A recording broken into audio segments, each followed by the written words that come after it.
Անվանության այսօրվանից մեկնարկում է նախընտրական քարոզարշավը վաղաշաբաթ խոշորացված համայնքում հայրենիքը ևս մասնակցում է, ինչպես եք մեկնարկում, ինչպես է գնահատում շանսերը, օրինակ ձեր թեկնածուն ասում է 100+1։ Մեր թեկնածուն ինչ ասում է, ճիշտ է ասում, ես էլ եմ շատ բարձր գնահատում մեր շանսերը, բայց դա եթե խոսենք ընդհանուր որպես թիմին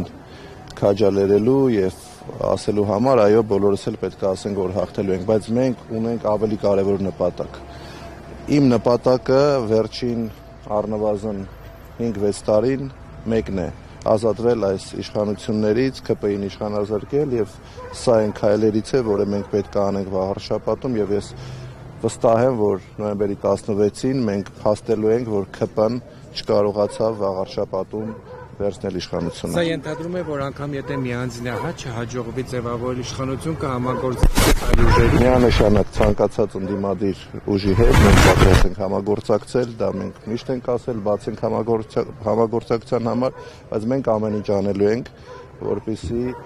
առավելագույն ձայներ ստանանք։ Ու ես վստահ եմ մեր թիմի վրա, մեր աշխատանքի վրա, ու այդ ձայները անպայման վաղարշաբաթից մենք խնդրելու ենք եւ կարծում եմ ստանանք։ Ինչ կարևորություն ունեն վաղարշաբաթի ընտրությունները հայրենիք կուսակցության ձեր համար։ Վաղարշաբաթի ընտրությունները իհարկե շատ կարևոր իրադարձություն են հայրենիք կուսակցության համար, բայց վաղարշաբաթի ընտրությունները պետք է դիտարկել մի քիչ ավելի լայն սպեկտրով, որովհետեւ վերջի ժամանակահատվածում, երբ հարձակում է իրականացվում հայ առաքելական Սուրբ եկեղեցու վրա, իսկ Էջմիածինը մեր հոգևոր մայրաքաղաքն է ողջայության, մենք պետք է այդ տեսանկյունից նաև նայենք եւ հասկանանք եւ վաղարշաբաթին Էջմիածինցին պետք է իր հստակ խոսքը ասի, որ այն իշխանությունը, որը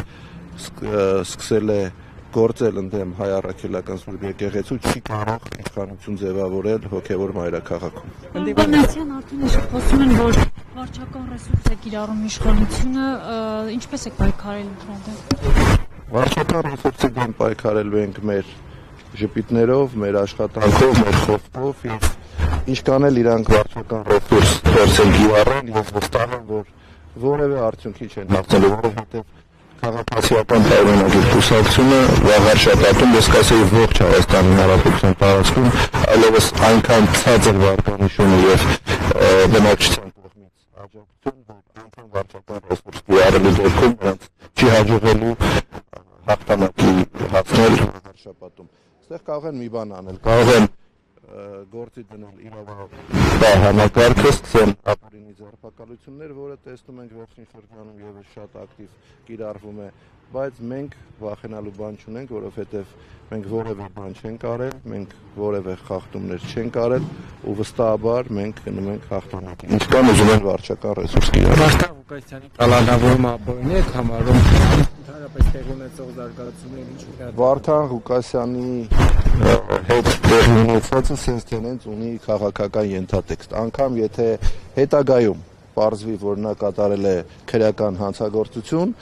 անգամ այդ պարագայում sense tenence Վարդան Ղուկասյանի կալանավորումը եւ հետապնդումը ունի քաղաքական ենթատեքստ, բայց հաշվի առնելով այն մեղադրանքը, որը ներկայացվել է իրավապահ մարմինների կողմից Վարդան Ղուկասյանին, այս պահին զերծ կմնամ կոնկրետ գնահատական տալուց, տեսնենք ինչ զարգացումներ կլինեն, նոր դրանից հետո հստակ կխոսենք դրա մասին։ Մենք տեսնում ենք, թե ինչ է լինում ընդդիմադիր ընտրված համայնքի ղեկավարների հետ, ովքեր ստանում են ժողովրդի քվեն։ Իշխանությունը կարծես թե չի հանդուրժում ընդդիմադիրներին, մտավախություն չկա, որ Էջմիածնում կկրկնվի նույն պատմությունը։ Եթե մտավախություններով ենք առաջնորդվում, պետք է որևէ բանով չզբաղվենք, պայքարը դադարեցնենք եւ սպասենք տեսնենք թե ինչ կանի ԿՊ-ն մեր երկրի հետ։ Որևէ մտավախություն չկա, ելի եմ ասում, մենք շատ ամուր ենք, շատ վստահ ենք մեր հաղթանակի մեջ ու ինչ ուզում է անի իշխանությունը, մեկը որևէ հաջողության չի հասնելու։ Շնորհակալություն։